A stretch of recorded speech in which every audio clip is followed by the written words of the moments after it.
Hola les amis, j'espère que vous allez bien. Aujourd'hui on se retrouve pour une nouvelle vidéo dans laquelle je vais vous parler comment la vie est parfaite. Dans une précédente vidéo, nous avons parlé comme quoi nous avons choisi nos parents.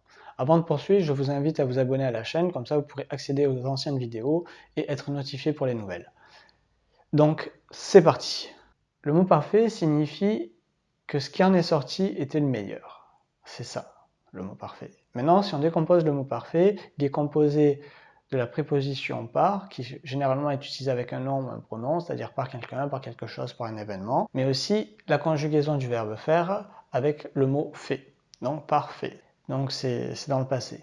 Mais en plus de ça, ça veut dire que c'est une action.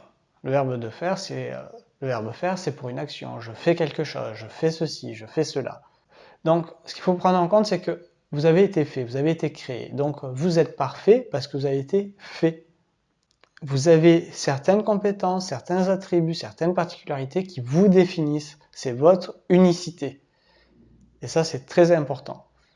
Donc, la perfection, déjà, la vie est parfaite parce qu'elle vous conçoit de manière parfaite, de façon à vous rendre unique. Maintenant, si je prends deux êtres humains, deux arbres, deux stylos, par exemple, ou tout autre objet ou personne ou entité, chaque objet ou autre sera unique. Même s'ils se ressemblent, en regardant précisément, ces objets seront véritablement uniques. Ces personnes, ces entités seront uniques. Ça, c'est vraiment très important de le comprendre. Il faut comprendre que votre passé est parfait.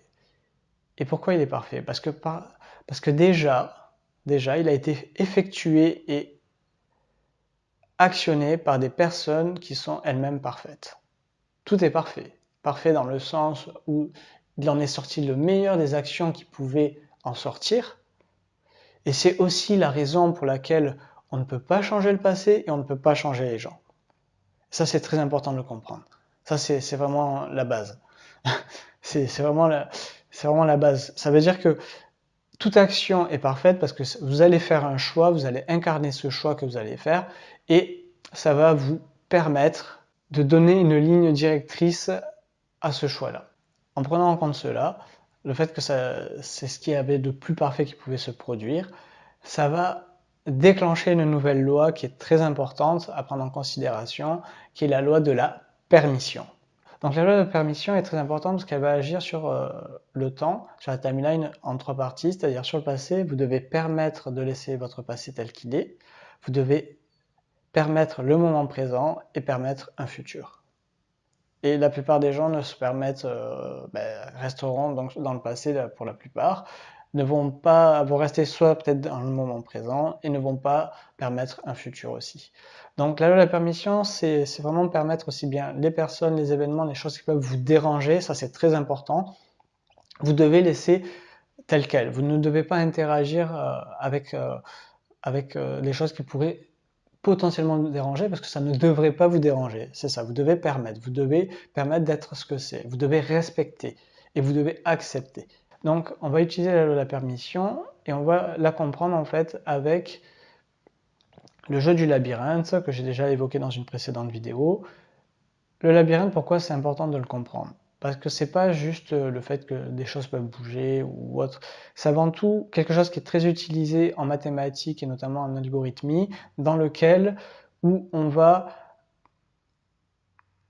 pointer les différentes possibilités d'erreurs pour parvenir à son objectif.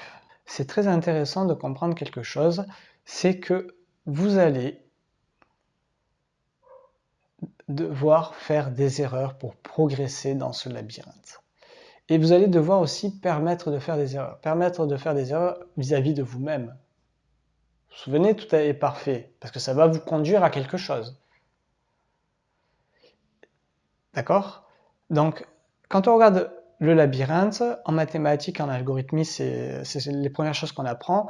Par ailleurs, c'est l'un des premiers jeux qu'on apprend aussi lorsqu'on est tout petit, et ce n'est pas un hasard.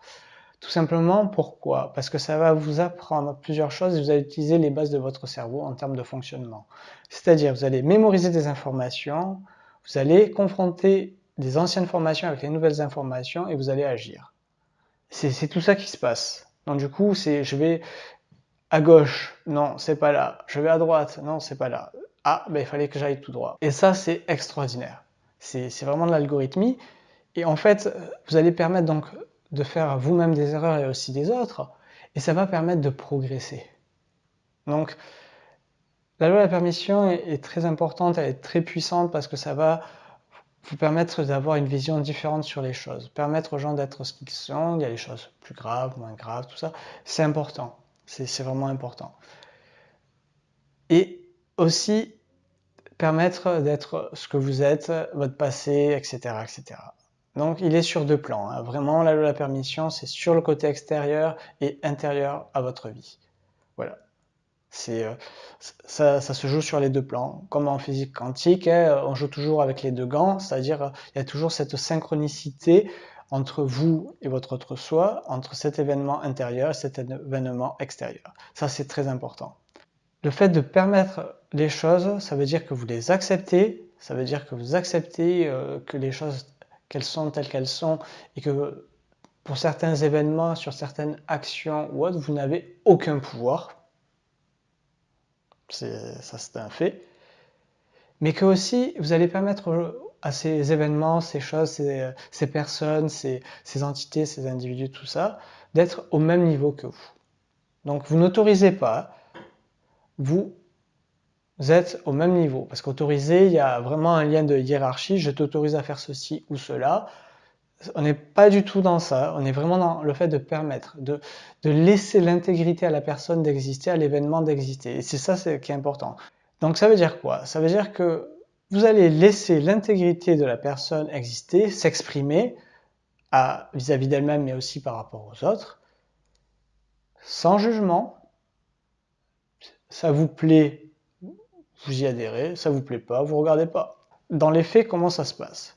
Souvent, par exemple, une personne, elle va par exemple découvrir le développement personnel, elle va vouloir le dire à tout le monde, elle va vouloir changer ces personnes, des personnes qui ne connaissent pas. Alors bien sûr, ça part d'un bon sentiment, mais peut-être que la personne n'est peut-être pas réceptive. Elle ne sera pas peut-être réceptive. Vous allez avoir cette information qu'elle n'est pas réceptive, et vous devez lui laisser permettre que peut-être elle n'adhérera pas au développement personnel.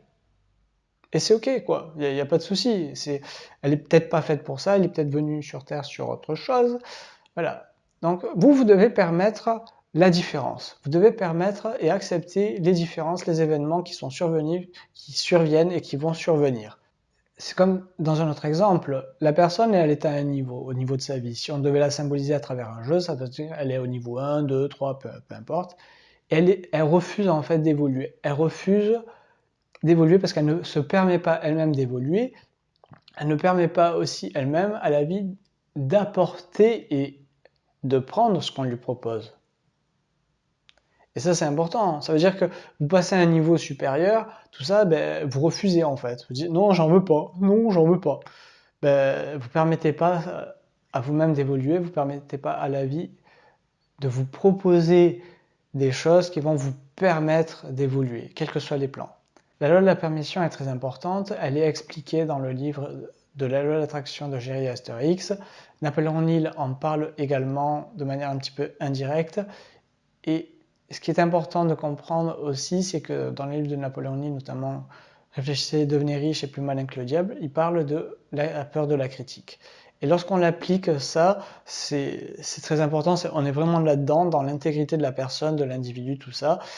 Comment ça s'explique? Ça s'explique de cette manière. C'est-à-dire que souvent, la plupart des personnes vont faire des critiques vis-à-vis de telle ou telle chose, et la plupart des personnes qui font des critiques ne sont pas des critiques qui sont constructives. Et donc du coup, vous ne permettez pas l'intégrité de cette personne, vous ne permettez pas à cette personne d'exister telle qu'elle est, ce qu'elle devrait être. C'est une forme de permission, c'est le fait de critiquer de manière négative, vous n'autorisez pas en fait la personne et vous le mettez en fait de manière supérieure, et en fait pas du tout, quoi. Voilà, c'est pas top. Voilà. Il faut permettre aux gens, aux personnes d'exister, aux événements d'exister, et c'est en ça que la vie est parfaite. Voilà. J'espère que vous avez aimé cette vidéo. On se retrouve pour une prochaine vidéo. Pensez à vous abonner, à liker si ce n'est déjà fait. Partagez également sur les réseaux sociaux. Laissez-moi des commentaires si vous avez des questions et je vous dis à une prochaine. Ciao, ciao.